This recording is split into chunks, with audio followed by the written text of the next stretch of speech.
Olá, tudo bem com vocês? Hoje eu irei falar sobre um tema que é um dos que eu considero um dos favoritos, motivações, que inclusive eu até tenho que me controlar para não falar demais, porque eu gosto, mas eu até peço desculpas que eu tô num momento de muita correria, preparando muitas reposições de aulas, então eu gostaria de fazer algo até mais detalhado, mas eu posso posteriormente, num outro momento, que as coisas estiverem melhores, gravar um outro vídeo, até também o ambiente estando mais calmo, porque estou num momento também de uma fase muito complicada aqui de ver barulhos de vizinhança, etc. Então que não dá para ficar esperando ter silêncio, porque o lugar que eu moro tem muitos ruídos. Então vocês vão provavelmente ouvir algumas interferências, eu peço desculpas. Como eu disse, esse é um. Eu considero que é o. Quando na internet vocês colocam essa palavra magnum opus, ela fala que é a obra principal de uma pessoa, da carreira, da vida, enfim. Então, nesse caso, eu considero que tem relação com motivação. Eu fiz uma pesquisa na pós-graduação sobre motivos para a prática de atividades físicas, mas eu me interesso por esse tema de um modo geral, tanto que quem, quem já teve aula comigo sabe que a primeira aula eu sempre faço uma dinâmica perguntando, um exercício, perguntando quais motivos levaram você a fazer a sua escolha do curso, que eu considero é um tema que me, né, é um tema que me motiva bastante, as motivações. Enfim, ela pode ser conceituada de diferentes maneiras. Uma delas é então, nós estamos motivados quando queremos ou desejamos algo, alguma coisa. Por exemplo, se eu quero praticar alguma atividade física, para praticar alguma atividade física envolve algum nível de desejo, de vontade. E uma outra conceituação envolve esses dois aspectos de direção e intensidade. A direção é que eu tenho vários caminhos possíveis. Então, quando eu escolho fazer alguma coisa, eu tenho outras opções e eu escolho uma delas. E a intensidade é o quanto eu me empenho nisso, quanto eu estou me esforçando.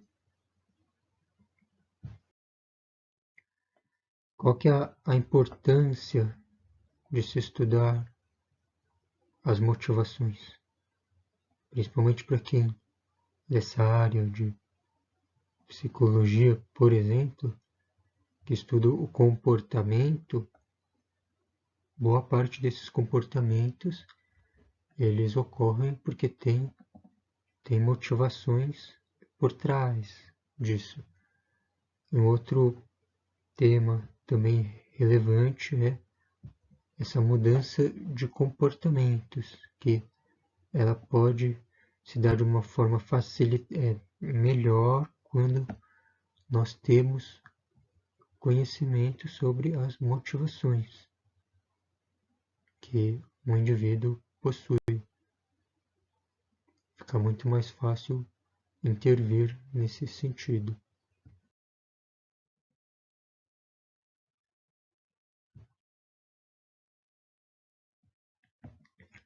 Agora, mas a motivação, né, parece uma coisa muito abstrata, muito vaga. Depende de como você vê isso. Existem formas de medir a motivação que as pesquisas realizam.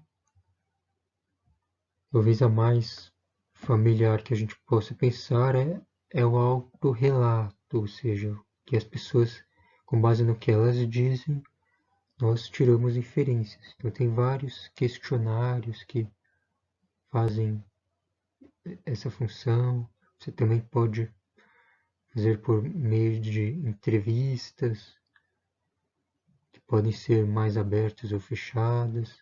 Então, tem várias formas de medição pelo autorrelato, e além do autorrelato, também outras maneiras.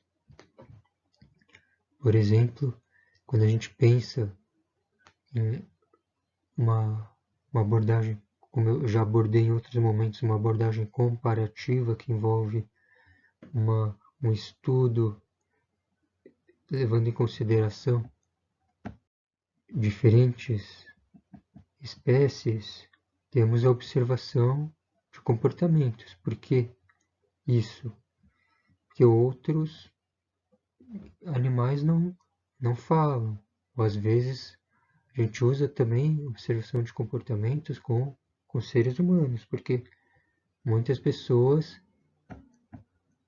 falam uma coisa e fazem outras, né? São os comportamentos incongruentes. Também pesquisas com bebês não falam. Então tem bastante coisa nesse sentido. E também outra forma de medir são esses métodos quantitativos de psicofisiologia, então as diferentes partes do corpo, como elas se comportam, a neuroimagem, diferentes exames. A gente pode ver diferentes ativações, como as regiões cerebrais. Então é possível fazer experimentos em que a pessoa faz uma determinada tarefa, diferentes tarefas, e para cada uma delas você olha o que aconteceu com o sistema nervoso central, com os padrões de ativação. E também esses outros aspectos psicofisiológicos, que aí para as diferentes atividades podem refletir diferentes padrões de ativação, e isso ajuda a estudar as motivações.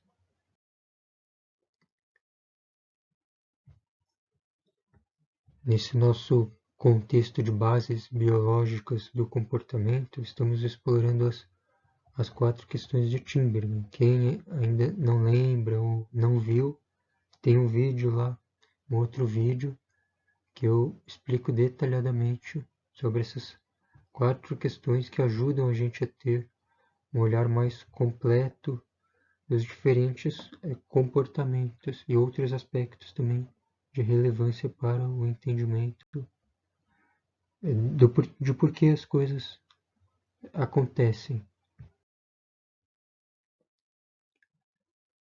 O primeiro deles, esses mecanismos causais mais imediatos, também chamado causação.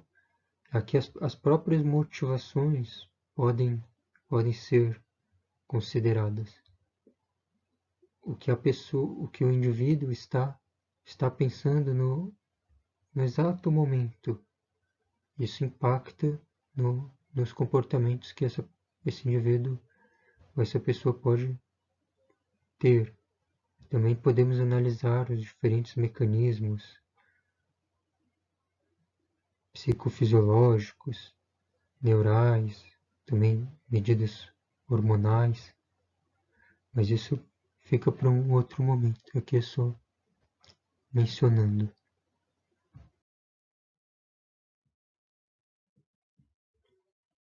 também, ainda nesse aspecto de mecanismos imediatos, nós podemos ver essa interação do indivíduo e do ambiente em que está inserido.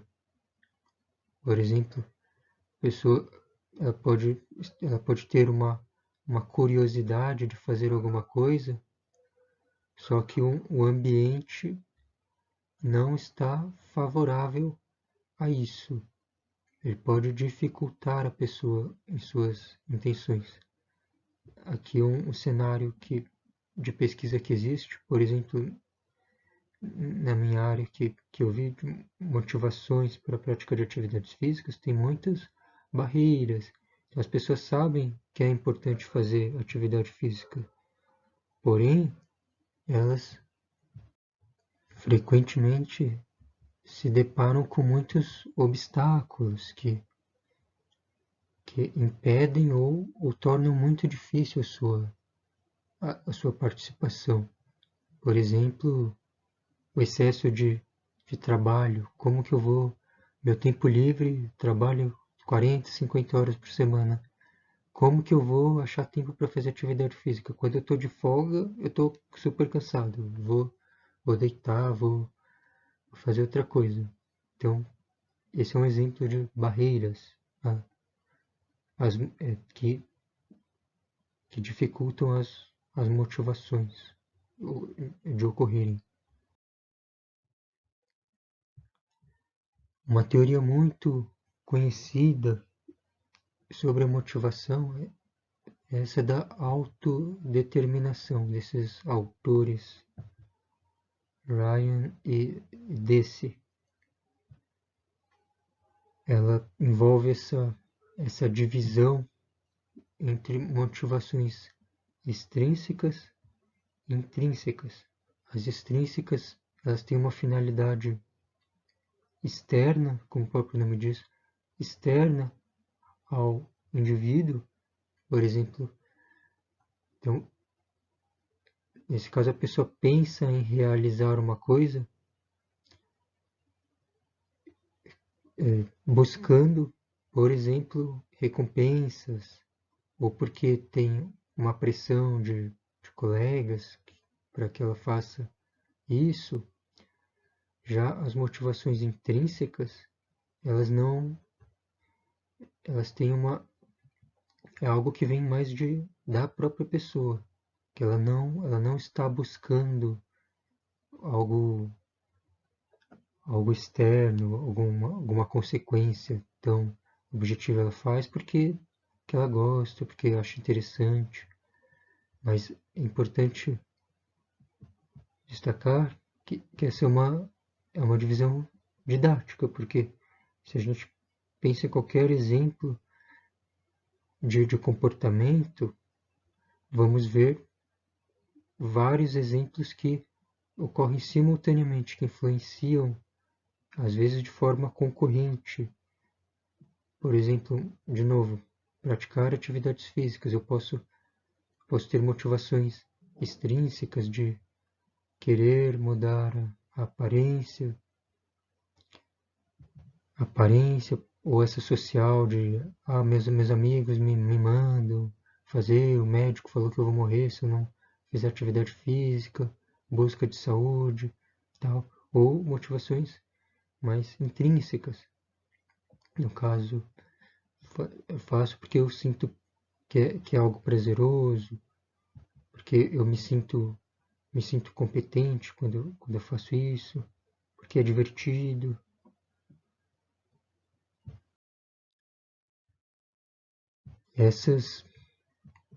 Essa teoria também ela propõe que não é algo dicotômico, varia, varia em um contínuo.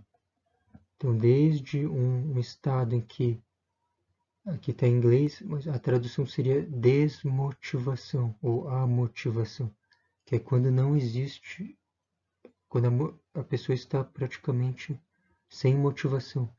Por exemplo, aquela situação do burnout, que a pessoa está num estado de esgotamento, ela não vê, ela não consegue ver boas razões para fazer alguma atividade, ou ela está tão chateada que não, esses outros aspectos para ela não, não tendo, acabam pesando muito pouco.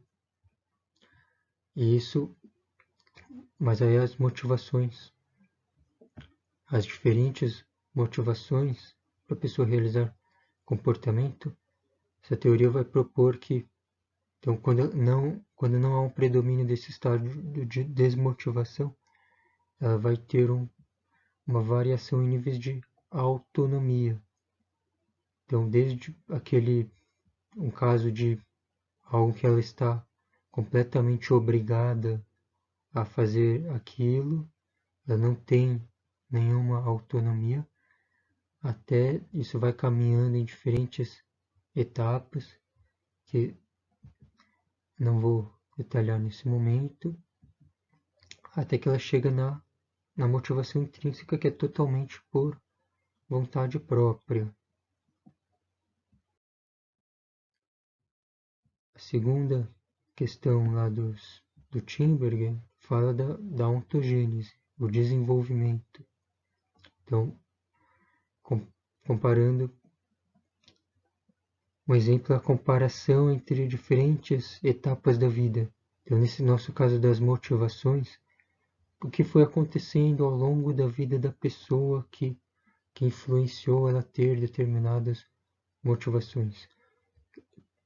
O exemplo que, eu, que eu trago bastante das atividades físicas, a gente pode pensar, por exemplo, na infância, o que acontecia, fatores que foram ocorrendo ao longo da infância, da adolescência da pessoa, que a gente sabe que tem gente que odeia atividade física, não vai fazer de jeito nenhum.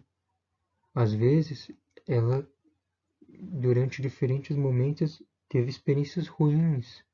Ela ficava lá ia jogar alguma coisa, né, na escola, mas aí por falta de oportunidades, de treinamento, então ela tinha um desempenho pior, que a média, abaixo da média, e ficava sempre na reserva, não tinha chances.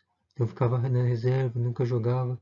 Aí quando entrava, claro, por praticar menos, ia pior, e aí tinha experiências ruins, ficava triste, ou às vezes a família não incentivou, ou passou por episódios humilhantes.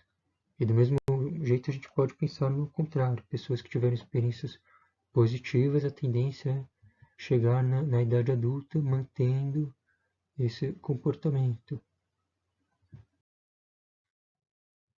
Uma outra teoria que olha bastante para as diferentes etapas do desenvolvimento é essa da pirâmide renovada das necessidades.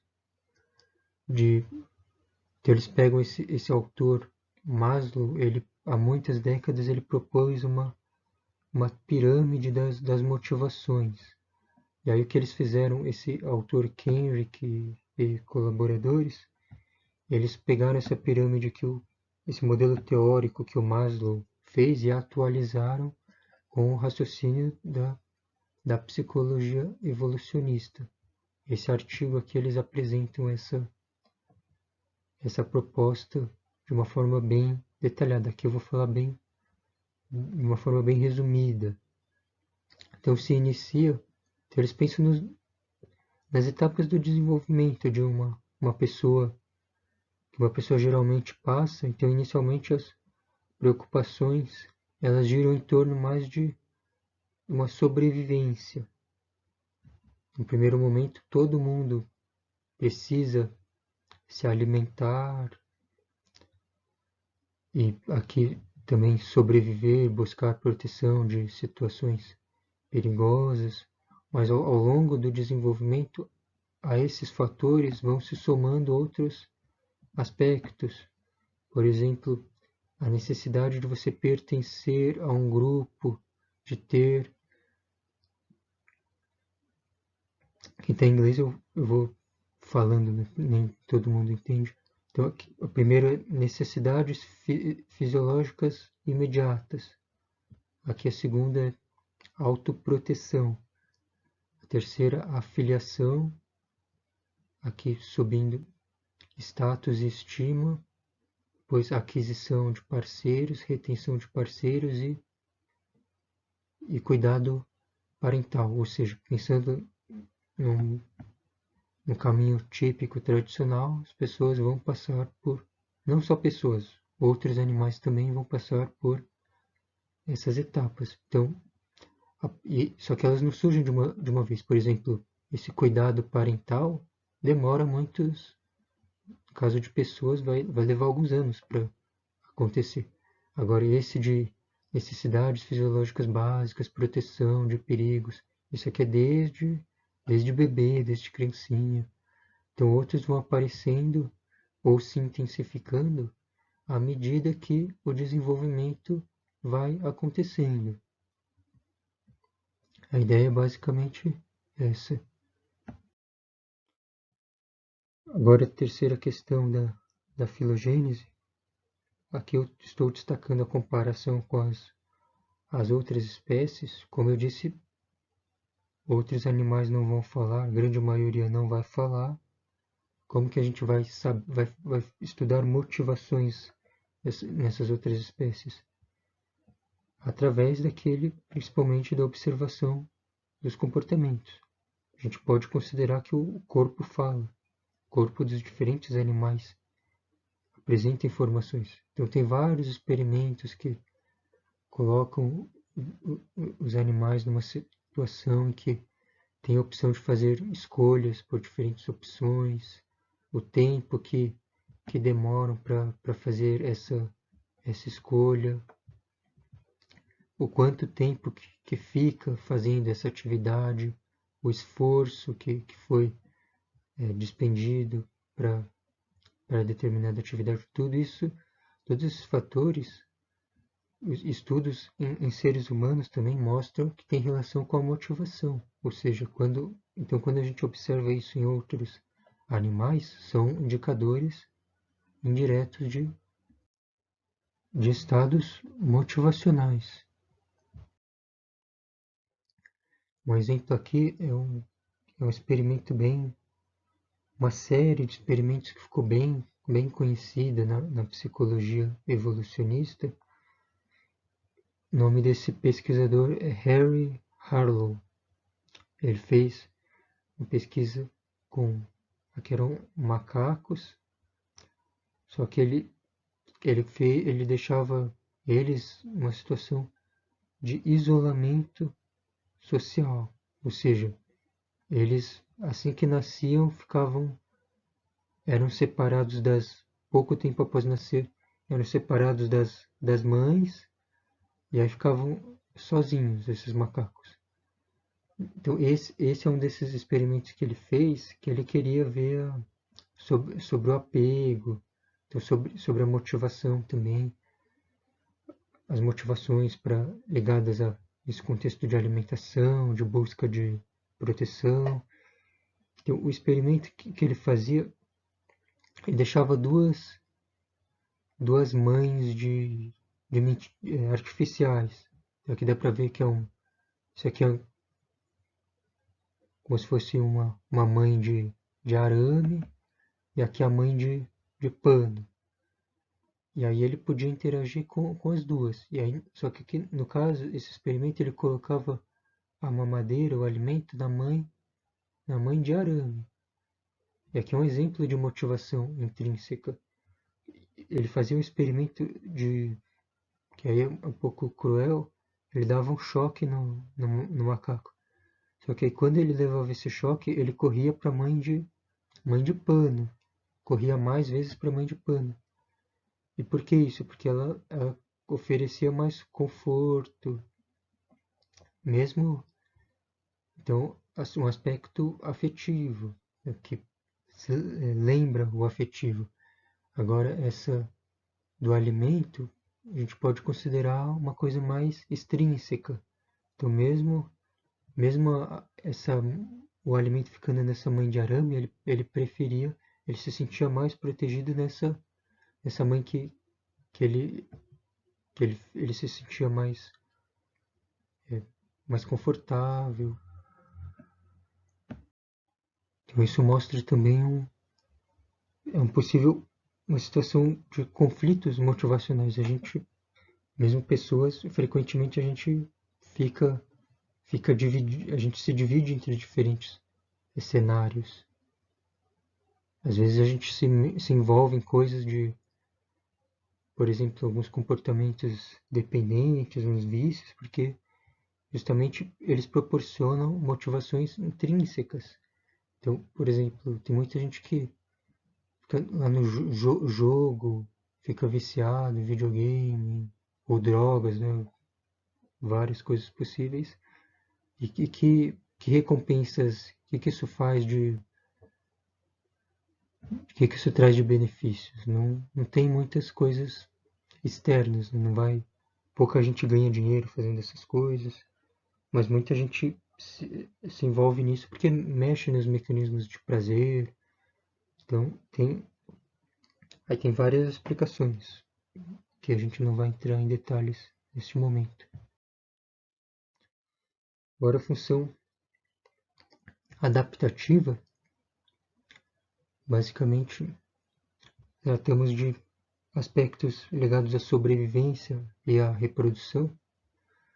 Nesse caso, das motivações, os autores afirmam que ter motivações é algo que foi importante para que os diferentes seres buscassem comportamentos que levassem à sobrevivência e reprodução.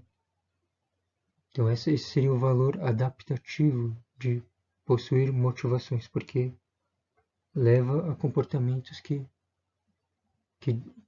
que tornam mais prováveis a sobrevivência e, consequentemente, as chances de deixar descendentes.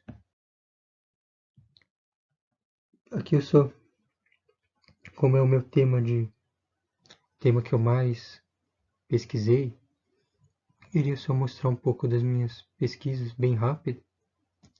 Todas elas estão disponíveis nesse site ResearchGate. Ele é como se fosse uma rede social de pesquisadores. Então é possível entrar lá, divulgar as pesquisas.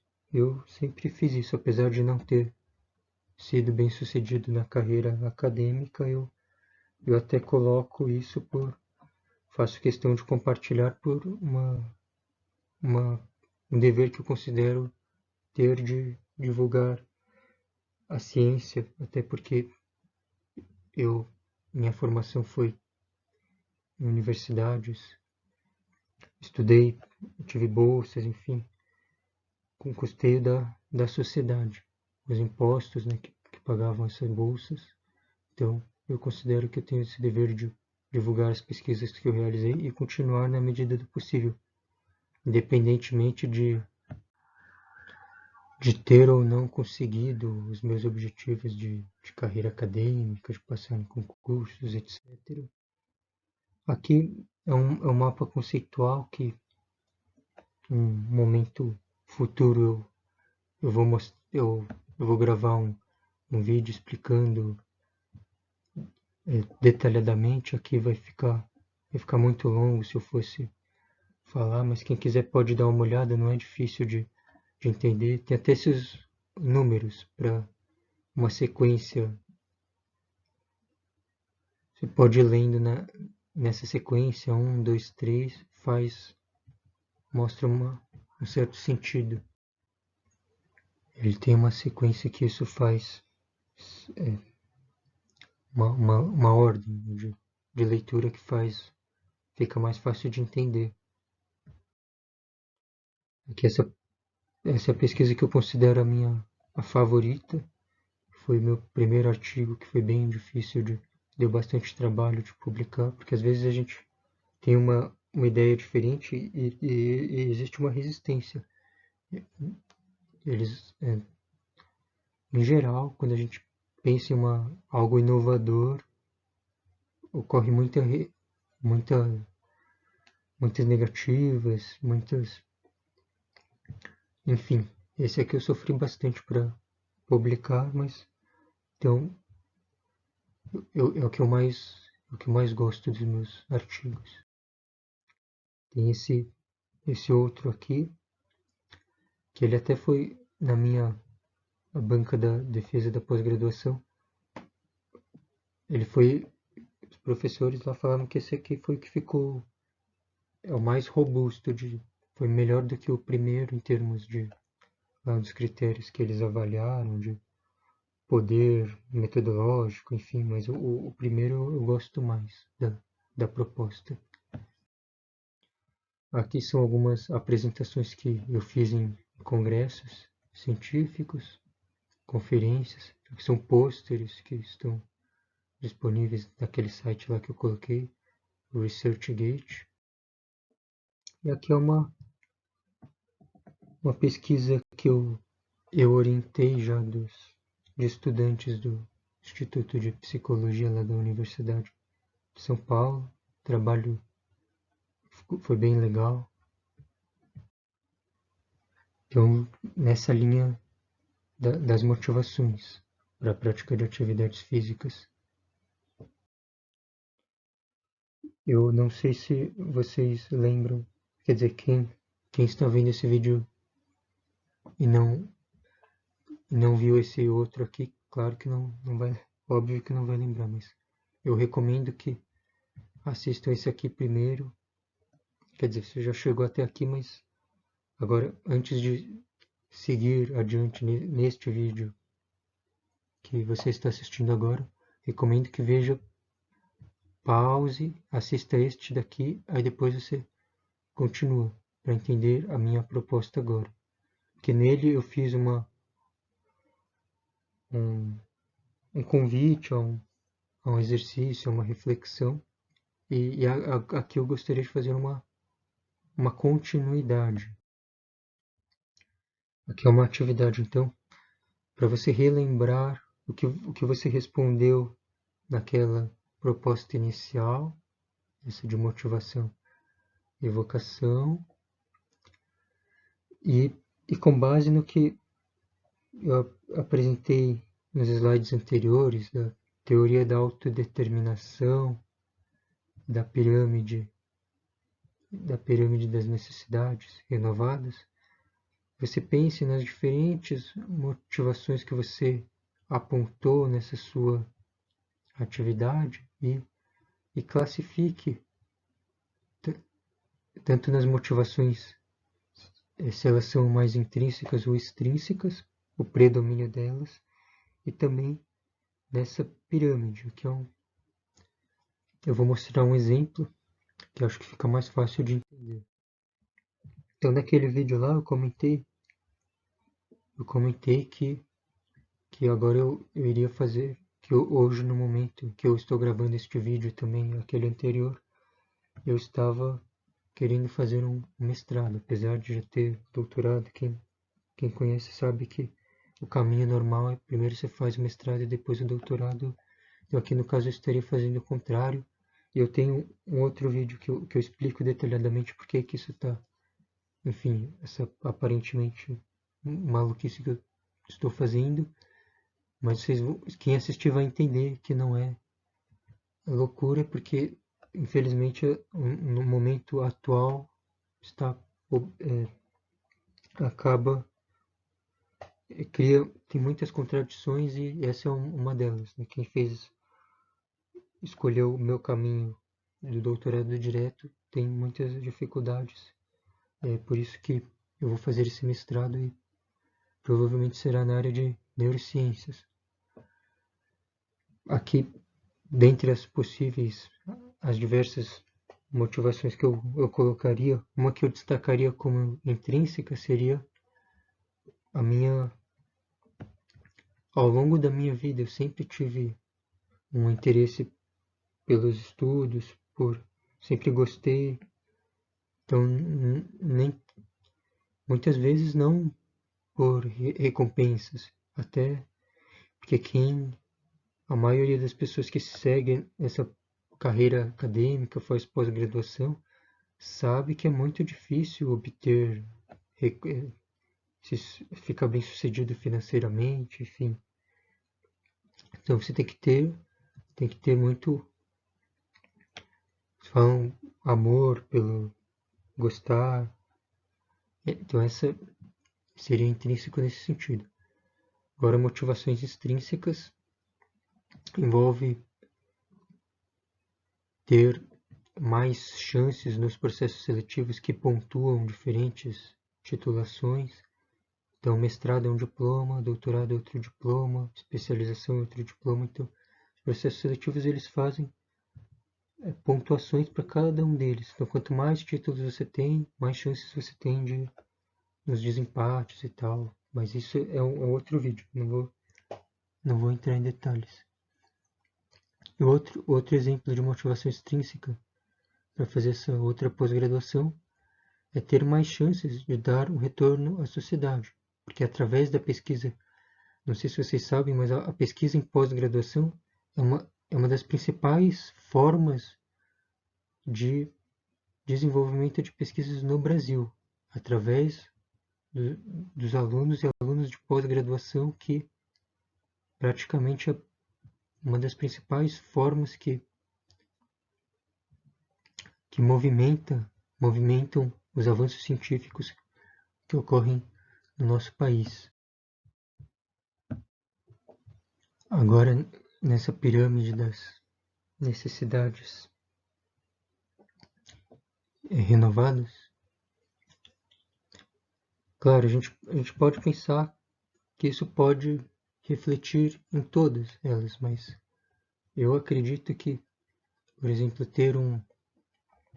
como eu disse, esse outro diploma aumenta minhas chances de ser bem-sucedido em processos seletivos, passar em concursos que remunerem melhor em relação aos meus cargos atuais.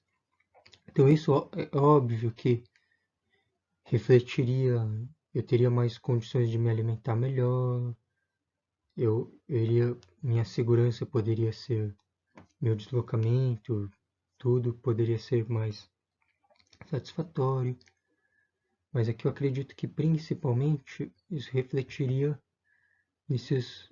nessa parte aqui da pirâmide. Então, quando você tem pensando nos dias de hoje também, raciocínio evolucionista também, e dessa forma, a posição que você ocupa, ela vai influenciar nos relacionamentos, nas oportunidades que você possui de relacionamentos perante as pessoas que você interage, você vai ter um outro status.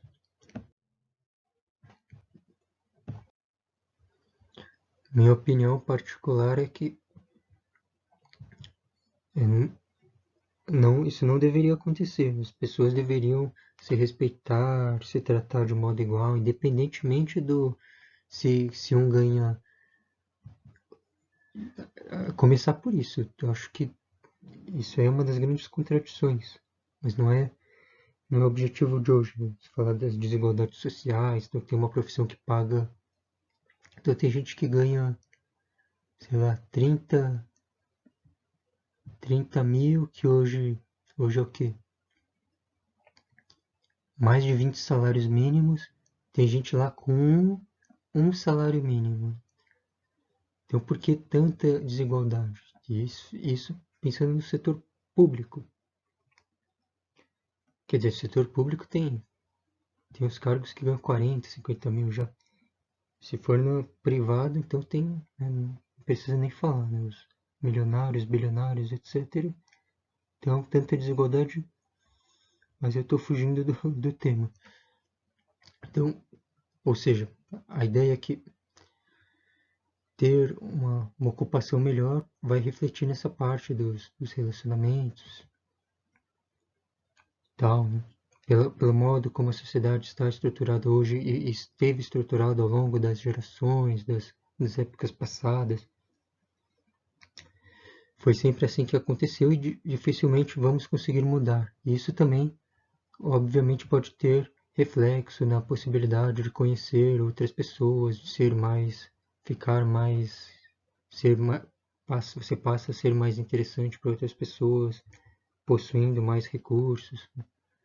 Infelizmente é assim que acontece na maioria dos casos e também vai refletir, obviamente, para quem já tem os descendentes, um cuidado mais. Se você tem mais recursos, você tem condições de prover melhor, de resguardar os seus filhotes para que consigam chegar à idade adulta e se reproduzir, etc. Então era isso. Muito obrigado. Fico à disposição para dúvidas, críticas, sugestões. Eu agradeço.